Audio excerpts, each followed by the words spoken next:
అసలు నిజానికి ఈరోజు మనం గోవా అంటే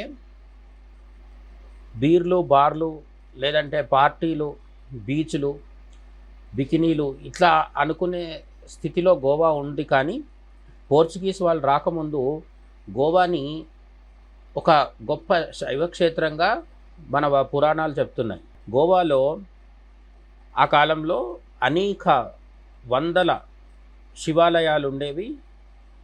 కొన్ని విష్ణువాలయాలు, ఇతర దేవతల ఆలయాలు కూడా ఉన్నప్పటికీ ప్రధానంగా శైవ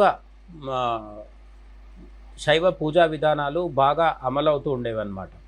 అయితే ఆ దేవాలయాల ధ్వంసం పోర్చుగీస్ వాళ్ళ ఆధ్వర్యంలో ఈ ఫ్రాన్సిస్ జేవియర్ అనే ఆయన నాయకత్వంలో 1, 2 కాదు వందల దేవాలయాలు కూల్చివేయబడ్డాయి అనేది చరిత్ర చెప్తోంది.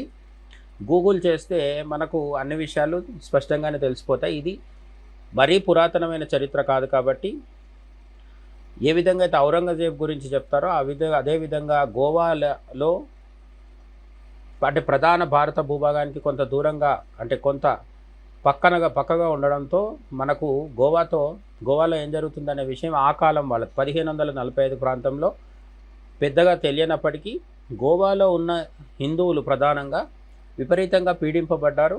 వాళ్ళ ఆలయాలు, హిందువుల ఆలయాలు వందల సంఖ్యలో ఫ్రాన్సిస్ జేవియర్ కనుసన్నల్లోనే కూల్చివేయబడ్డాయి అనేది చరిత్ర చెప్తున్న నిస్సందేహమైన ఒక సత్యం.